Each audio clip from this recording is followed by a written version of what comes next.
नमस्कार दोस्तों, स्वागत है आपका हम सबके यूट्यूब चैनल जीएस प्लेनेट पर।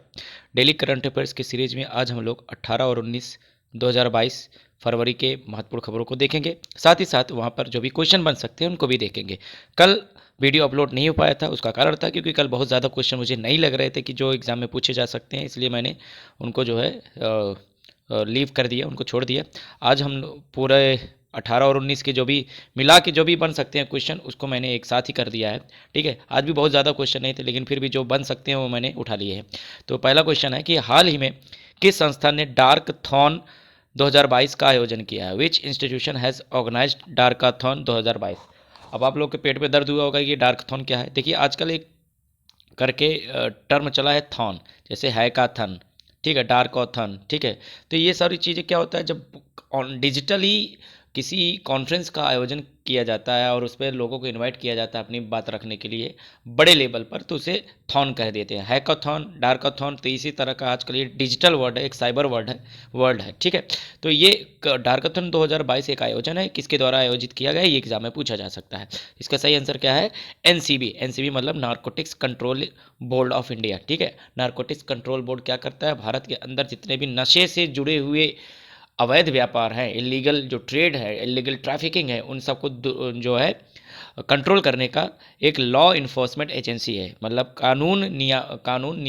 लागू करने वाली एक संस्था है। तो देखते हैं, NCB organises Darkathon 2020 to find solution to counter drug trafficking. Drug trafficking का मतलब समझ में आ रहा है, जैसे ड्रग्स हैं, ठीक है, नशीली दवाइयाँ हैं, इनका जो है सिंडिकेट बहुत बड़ा होता है, ठीक है, ग्लोबल लेवल पर, साथ ही साथ नेशनल लेवल पर भी ये काम करते हैं। स्मगलिंग जिसे आसान भाषा में बोला जाता है। तो ये सारे जो स्मगलिंग के केसेस हैं बहुत ही हाईली टेक्नोलॉजिकल स्किल से लैस होती हैं, जिसकी वजह से क्या होता है, भारतीय जो संसाधन है, भारतीय जो इंस्टीट्यूशन है, उनके अपने पास इतने संसाधन अप टू डेट नहीं होते हैं कि उनको जो है ट्रैक कर सके। तो इसके लिए क्या किया जा रहा है, ड्रग ट्रैफिकिंग को और ज़्यादा कैसे इफेक्टिव तरीके से कंट्रोल किया जाए, इसको लेकर डार्काथॉन आयोजित किया गया है। इसमें क्या होगा, अलग अलग जो लोग होंगे वो आएंगे, अपना जो है स्टूडेंट्स होंगे और बाकी जो भी इसमें और योगदान कर सकते हैं, सब अपने अपने इनपुट्स देंगे, अपने अपने जो है विचार रखेंगे। तो इसमें क्या किया जाएगा, उसको कोलेबरेट किया जाएगा अपने सिस्टम में, ठीक है।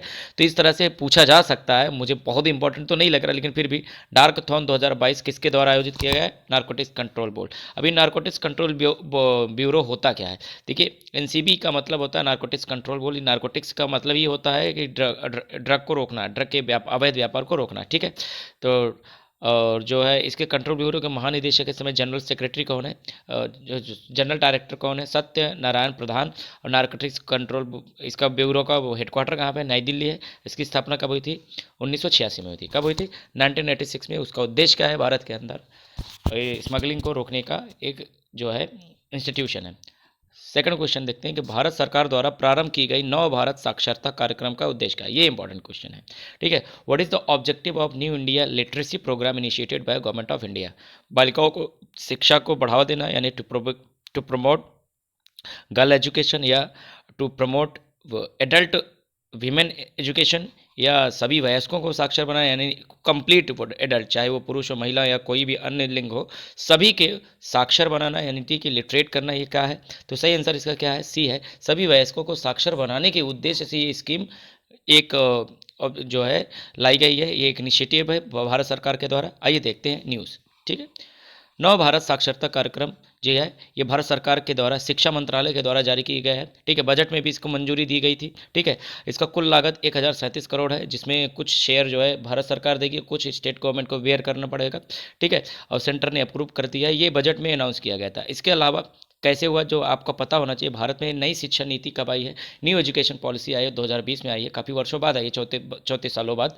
तो 2020 में जो ये new education national education policy आई है, इसके अंतर्गत बोला गया था जो भी एडल्ट छूट गए हैं 15 साल के ऊपर, ऐसे लोग जो चाहे महिला हो चाहे पुरुष हो, अगर वो एजुकेशन से छूट गए तो उनको फिर से एजुकेशन सिस्टम में जो है स्विचिंग करना है, उनको वापस लाना है और उनको साक्षर बनाना। साक्षर का मतलब क्या होता है? शिक्षित बनाना नहीं, साक्षर का मतलब होता है इतना लायक बना देना, इतना कैपेबल कर देना कि वो अक्षरों का ज्ञान रख सके, अपने हाथ से जो है हस्ताक्षर भी कर सके और अक्षरों को पढ़ सके। ठीक है, तो लेटर्स को पढ़ पाना ही लिटरेसी कहलाती है। समझ में आ रहा है? तो ये है, तो किसके द्वारा किया गया है ये शिक्षा मंत्रालय के द्वारा चालू किया गया। और शिक्षा मंत्री कौन है इस समय पूछा जा सकता है, तो इस समय शिक्षा मंत्री कौन है? धर्मेंद्र प्रधान। कौन है? धर्मेंद्र प्रधान हमारे एजुकेशन मिनिस्टर हैं। ठीक है, एग्जाम में पूछा जा सकता है, तो आपको पता होना चाहिए। ठीक है, थर्ड क्वेश्चन देखते हैं कि कॉप साउथ 2022 सैन्य अभ्यास किन दो देशों के बीच हुआ? Cope South 2022 defence exercise is organised between which countries? Bharat Bangladesh, Bangladesh और चीन, अमेरिका और बांग्लादेश, या अमेरिका और श्रीलंका? तो किसके बीच हुआ है ये? अमेरिका और बांग्लादेश के बीच ये एयरफोर्स की जो है एक्सरसाइज हुई है। आइए देखते हैं। ठीक है, कोप साउथ 2020, ठीक है, इसका कोड वर्ड है। ठीक है, भारत और बांग्लादेश और अमेरिका, आपको पता होना चाहिए भारत अमेरिका और बांग्लादेश इस समय बहुत ज़्यादा डिफेंस एक्सरसाइज में अपने आप को लीन कर रहे हैं। इससे पहले नेवी की एक्सरसाइज हुआ था, अब एयरफोर्स की हुई है। ठीक है, ऐसा क्यों किया रहा है? देखिए क्या हो रहा है, जो आपका इंडिया है और इसके नीचे आपका इंडियन ओशन है। ठीक है, इंडियन ओशन में यूएस क्या कर रहा है? चीन के प्रेजेंस को काउंटर कर रहा है। तो चीन अपना यहाँ पे नेवी बेस बनाया जा रहा है, तो उसको काउंटर करने के लिए यूएस क्या कर रहा है? यहाँ पे हिंद महासागर के आसपास के जो देश हैं उनके साथ अपने डिफेंस रिलेशनशिप को और ज़्यादा अपग्रेड कर रहा है। तो इसी कड़ी कड़ी में क्या होता है, बांग्लादेश यहाँ आता है भारत के। ठीक है, तो इसके साथ भी रिलेशन बना रहा है, श्रीलंका के साथ भी बना रहा है, और भारत के साथ तो हमारे अमेरिका के साथ अच्छे संबंध ही है। तो ये म्यांमार के साथ थोड़ी दिक्कत चल रही है, क्योंकि म्यांमार में ताकता पलट होगा, वहाँ सेना का राज चल रहा है। तो इंडियन ओशन के जितने भी देश हैं उनके साथ अपने डिफेंस रिलेशन को अपग्रेड करने के उद्देश्य से ये सारे के सारे जो है स्ट्रैटेजी अपनाई जा रही है। तो उसी दिशा में क्या हुआ, बांग्लादेश के साथ कई सारे सैन्य अभ्यास हो रहे हैं अमेरिका के। और उसी कड़ी में क्या हुआ है, ये एयरफोर्स का एक्सरसाइज किया गया, जिसका नाम क्या रखा गया है? कोप साउथ 2020। ठीक है, कोप साउथ 2020। ठीक है, तो एग्जाम में पूछा जा सकता है। दूसरी तरफ आपसे बांग्लादेश के बारे में पूछ सकता है, तो आपको पता है भारत का एक पड़ोसी देश है। कभी ये भारत का जो है अंग हुआ करता था। ठीक है, यहाँ पे मान लीजिए वेस्ट बंगाल है। ठीक है, ये एक और कौन से राज्य से घिरा हुआ है? यहाँ पे ये असम है। ठीक है, असम के बाद यहाँ पर मेघालय है, मेघालय के बाद यहाँ पर क्या है? त्रिपुरा है, और यहाँ पे मिजोरम है। तो जो है मिजोरम, त्रिपुरा, मेघालय, असम और आपका क्या कहते हैं वेस्ट बंगाल, ये इतने देशों से, इतने राज्यों से घिरा हुआ है आपका बांग्लादेश, 5 राज्यों से। ठीक है, तो आपको पता होना चाहिए। इसकी राजधानी क्या है? ढाका है। क्या है? ढाका राजधानी है। ठीक है, और बांग्लादेश की प्रधानमंत्री कौन है? शेख हसीना। कौन है? शेख हसीना। ठीक है, ये प्राइम मिनिस्टर है वहाँ के। एग्जाम में पूछा जा सकता है। और बांग्लादेश का जो करेंसी है, करेंसी क्या है? टंका है। क्या है? टका बोलते हैं। क्या बोलते हैं? टका बोलते हैं। ठीक है, तो टका वहाँ करेंसी है, ये आपको पता होना चाहिए। चौथा क्वेश्चन आज का, कि भारत का पहला वाटर टैक्सी सर्विस की शुरुआत किस स्थान से हुई? ये भी वेरी इंपॉर्टेंट क्वेश्चन। ठीक है, India's first water taxi service started in which place? Chennai, Thiruvananthapuram, Kolkata या मुंबई? सही आंसर क्या है इसका? मुंबई है। क्या है इसका सही आंसर? क्या है? मुंबई। मुंबई में ये शुरुआत हुई है, ये देखते हैं। देखिए, ये वाटर टैक्सी का प्रोग्राम का मतलब समझिए। जैसे क्या होता है, आपको कहीं पर जाना होता है तो आप टैक्सी को हायर करते हैं, उसी तरह से आप जो है अब नाव को हायर करके जा सकते हैं। समझ में आ रहा है? तो इस पहले क्या होता था, ये पूरी तरह से ऑर्गेनाइज तरीके से चलाई जाती थी, किराए पे चलता था। जैसे कि आप गए वहाँ बैठे, और उसके बाद जो है बुकिंग वुकिंग नहीं होती थी ना। तो अब क्या हो सकता है कि यहाँ मुंबई में टैक्सी की तरह जो है नाव को भी, जहाज़ों को भी बुक किया जा सकता है, जिसे बोला गया है वाटर टैक्सी। समझ में आ रहा है? तो मुंबई से ये शुरू हुई है, तो ये बहुत बड़ी खबर है। इंफ्रास्ट्रक्चर डेवलपमेंट के लिए, ट्रांसपोर्टेशन को और ज़्यादा इम्प्रूव करने के लिए ये जो है इम्पॉर्टेंट जो है सेगमेंट है। ठीक है, आपको पता होना चाहिए किसके द्वारा ये चालू हुआ है। तो सर्बानंद सोनोवाल जी, जो क्या है, केंद्रीय पोर्ट, शिपिंग एवं जल मार्ग मंत्री हैं। ठीक है, तो इनके द्वारा ये चालू किया गया है। ठीक है, सर्बानंद सोनोवाल पहले असम के मुख्यमंत्री हुआ करते थे। पांचवा और आज का लास्ट क्वेश्चन क्या है, कि किस संगठन ने हाल ही में तंबाकू छोड़ो एप्लीकेशन लॉन्च किया है? Which organisation has launched recently quit tobacco app? ठीक है, यूएनईपी यानी कि United Nation Environmental programme, WHO यानी World Health Organisation, World Bank या आईएमएफ मतलब इंटरनेशनल मॉनेटरी फंड? तो किसके द्वारा जारी किया गया है? ये डब्ल्यूएचओ के द्वारा जारी किया है।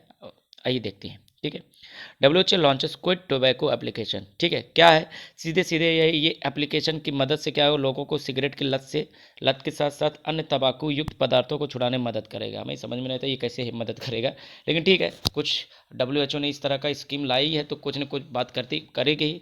तो इसी उद्देश्य से कि लोगों को तंबाकू की लत कैसे छुड़ाया जाए, क्या क्या टैक्टिक्स हैं, क्या क्या तरीके हैं जो अपना सकते हो, तो उसके बारे में उसका पूरा पूरा विवरण होगा। ठीक है, आप लोग भी चाहो तो, जो लोग सुट्टा उट्टा मारते हो, अगर छोड़ना चाहते हो तो ये एप्लीकेशन और लॉन्च हो गया है, अब इसे इंस्टॉल करके आप देख सकते हो सकता हो आपको फ़ायदा हो। ठीक है, अब देख लीजिएगा। ठीक, अगला अच्छा आगे देखते हैं कि क्या WHO क्या है। देखिए, वर्ल्ड हेल्थ ऑर्गेनाइजेशन ये यूनाइटेड नेशन की क्या है, स्पेशलिस्ट एजेंसी है। स्पेशलिस्ट एजेंसी किसे बोलते हैं? स्पेशलिस्ट एजेंसी उसे बोला जाता है जिसको यूनाइटेड नेशन ने ऑथोराइज किया हो कि वो किसी खास क्षेत्र में पूरे वर्ल्ड में कोऑपरेशन करेगी देशों के बीच में।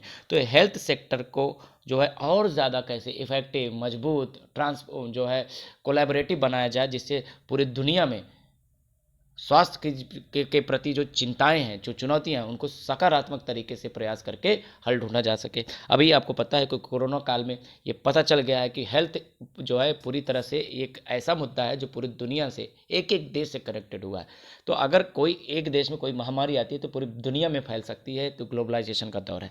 तो इसलिए WHO का रोल बहुत इंपॉर्टेंट हो जाता है। तो इसका काम यही है कि विभिन्न देशों के साथ क्या करना, कोलैबोरेट करना, महामारियों को दूर करना, साथ ही साथ स्वास्थ्य से संबंधी अन्य जो चुनौतियां हैं उनको दूर करना। तो ये इसका काम है। ठीक है, इसका कब गठन हुआ था? तो 7 अप्रैल 1948 को हुआ था। और इसका जो हेडक्वार्टर है कहाँ पर है? वो जिनेवा स्विट्जरलैंड में। ठीक है, और इसके हेड कौन है इस समय? टेड्रोस। पूरा नाम तो नहीं याद आ रहा है, टेड्रोस है, मैंने सोचा यहाँ लिखा होगा। ठीक है, टेड्रोस इसके हेड है। ठीक है, क्लियर है, WHO के प्रेसिडेंट है। तो आज के लिए इतना ही मित्रों, 5 क्वेश्चन थे। और यहाँ पे PDF देखो, बहुत सारे लोगों को PDF समझ में अगर नहीं आता है तो आप जैसे जहाँ पे वीडियो आप देख रहे होते हैं तो वहीं पर पूरे वीडियो का डिस्क्रिप्शन लिखा रहता है ना, क्या क्या क्या क्या है कि डेली करंट अफेयर्स बाकी सब। तो उस पर आप जब क्लिक करेंगे तो पूरा का पूरा नीचे पूरा का पूरा डिस्क्रिप्शन विवरण आ जाएगा। उसी डिस्क्रिप्शन में नीचे जाएंगे तो वहाँ PDF लिंक मिलेगा, तो वहाँ पे आप क्लिक करके जो है आप इसे डाउनलोड कर सकते हैं। वीडियो को और सपोर्ट करिए, ज़्यादा से ज़्यादा लोगों तक पहुँचाएँ, ताकि मुझे भी और वीडियो बनाने में जो है मोराल मिले, मेरा मतलब मेरा नैतिक बल बढ़े। ठीक है, तो आज के लिए इतना ही मित्रों, thank you, have a great day.